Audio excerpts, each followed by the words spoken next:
Welcome back. I'm Kariba Brown. You're watching The Fix. I'm in conversation with Joel Netitenzi and Abba Omar. They are both from the Mistra Institute. Abba, let me start with you. The big question that Mistra has dedicated its 10 years of existence to is looking at what the factors are that leads to why nations fail, why they succeed, how governments develop and deepen democracies, how countries stay competitive. And of course, you can't look at a nation succeeding or failing without looking at its economy. In South Africa, we have been told that if we don't open the economy, the economic consequences could be so devastating that we can't return from it. Others are saying if we don't look at the health of people and safeguard it, there might be no people to which the economy can return. This is obviously a false dichotomy. How does Mistra view the failure or the success of the South African society, particularly at this moment? What do we need to do to prevent South Africa from becoming a failed state? I think just about every moment in our history and our development poses those very big questions about what does it mean to put people at the center of our concerns, and then what does it mean for the democracy itself to be like, and what the state should be like, and what our economy should be like. So I think, as I indicated, that it's really useful and important that government, especially under the leadership of President Ramaphosa, has been communicating, has been involving, and has been looking at ways that we can make sure that people's livelihoods and lives are put at the center. It's a balancing act, it's very true. But I think the important thing for me is to make sure that we do not move towards a situation where only the experts decide, be it health or whatever, that there needs to be a collective responsibility for the decision we take. Hence, any issue that any think tank needs to look at has to put people at the center. Whether it's the technology we're looking at, as we've seen, the technological developments have been incredible. Whether we're looking at the future in terms of scenarios, we need to be looking at where would people be, what would their needs be, how would they want to be governed, how would they like to be governed, how can they self-actualize in any situation, under COVID-19 restrictions or in the future. Joel, let me bring you in here. I mean, there's a tendency to say, I'm with the science or I'm with, the politicians, as if the scientists themselves are united. I mean, we've seen epidemiologists being divided into different schools of thought. I mean, you have Sweden, where people believe in herd immunity. It hasn't really worked. Sweden has the highest per capita death rate in Europe.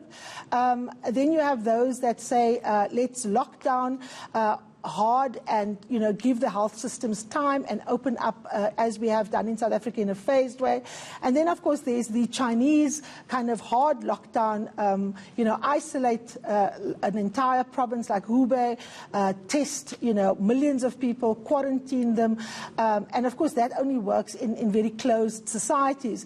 How do you ensure that governments take decisions that are based on facts when the people advising you are themselves divided on what those facts are? Yes, perhaps an element of this is unavoidable.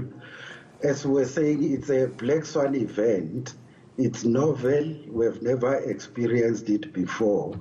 And there will be, of course, the hard science, but hard science itself requires interpretation. Exactly. My understanding is that even the differences among scientists might not necessarily be about the facts, but how you interpret the facts.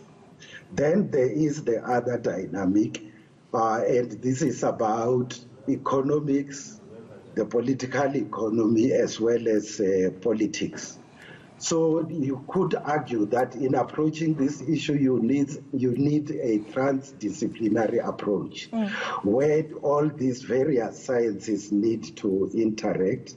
There will be the point where the science will present the facts and analysis, but the policymakers will have to weigh that as well as other factors to come to policy decisions. And I do not think anyone anywhere in the world can say they've got it precisely right. We are learning by doing. I think there is a Chinese saying that you cross the river by feeling the stones. All of humanity is doing that. And I would argue that perhaps in the context of all that, as South Africans, we need to appreciate this.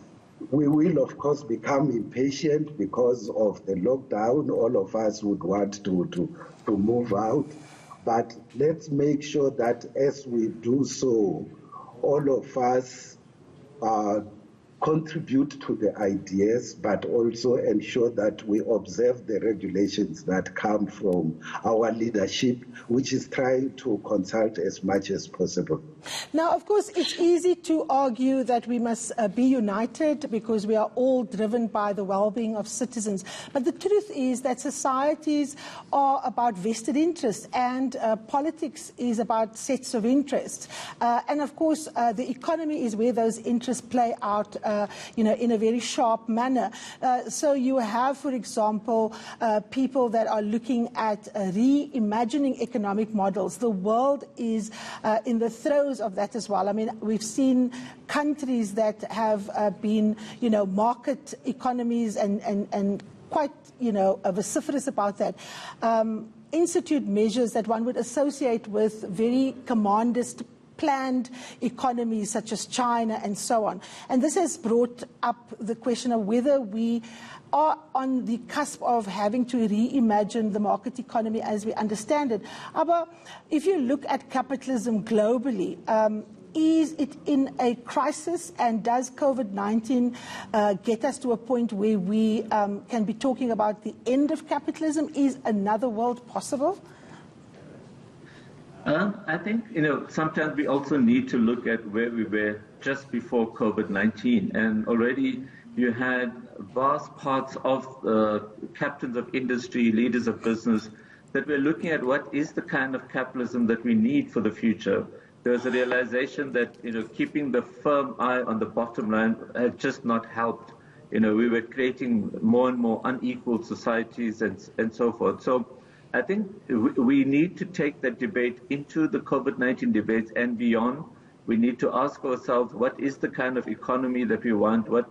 How will work be organized in future? I think at the center of our consideration also, and I had a really interesting, I was part of a panel discussion yesterday where I was listening to some of a really strong young female leader that was talking about this wokeness, this woke generation that needs to be part and parcel of this discussion, because the young people have been looking at some of these issues in their own ways, whether it's climate change, the environment, transitional justice, identity politics, etc., etc. So I would think what we should also do, I think we're going to be living with this for a while longer. I think there's no quick solutions. There's no quick solution for the recovery of the economy. It took the U.S. about 5 years to recover from the Great Depression. Yes. We also are in a junk status at the moment, and we have the health issues. So it's a triple whammy. Absolutely, gentlemen. Unfortunately, we've run out of time. Thank you so much to Abba Omar. Let's end with Joel's words. Let's learn whilst we do. And I think that is essentially where the lessons are going to come from. You've had your fix for the week. Join me again next Sunday. Thank you so much for watching.